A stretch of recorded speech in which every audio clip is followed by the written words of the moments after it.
Goldstein from the New York Times states that, of all the inequalities between rich and poor public schools, one of the more glaring divides is PTA fundraising. The New York Times editorial, "Why Shouldn't New York's Wealthiest PTAs Share with Its Neediest Schools?" expressed how New York schools are one of the most segregated and unequal in the country.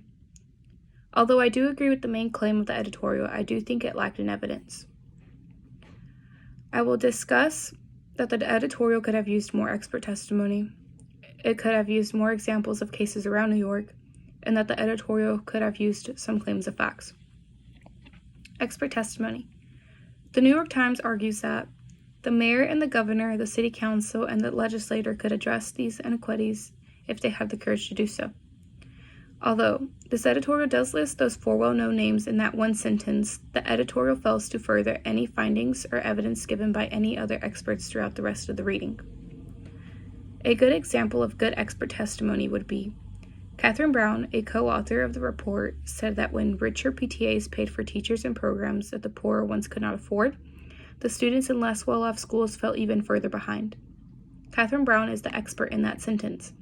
That direct quote is from a New York Times editorial regarding the same topic. Using direct quotes from experts allows the main claim of the editorial to be better supported and stronger.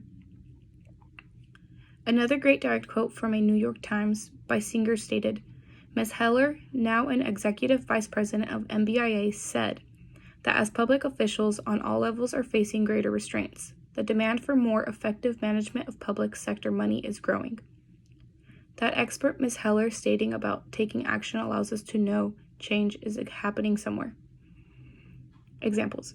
A great example given in a New York Times says, "A telescope or new science lab would never have been here without pooled fundraising," said Edison's principal Lori Oram.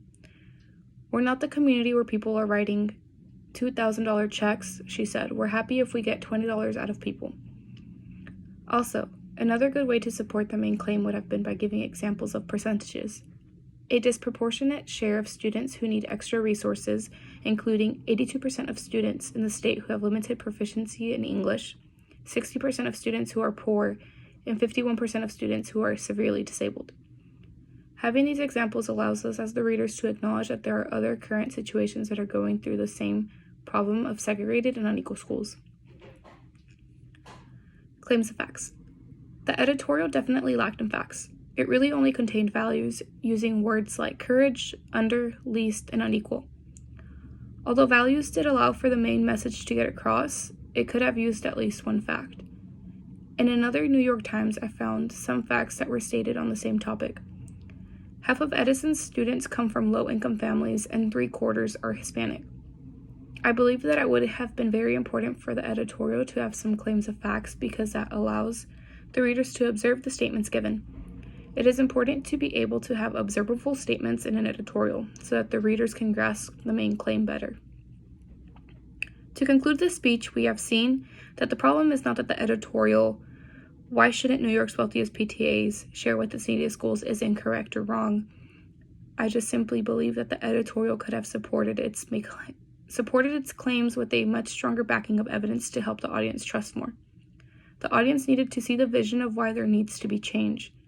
Rather than using small forms of evidence, this editorial could have had a stronger argument by providing stronger evidence.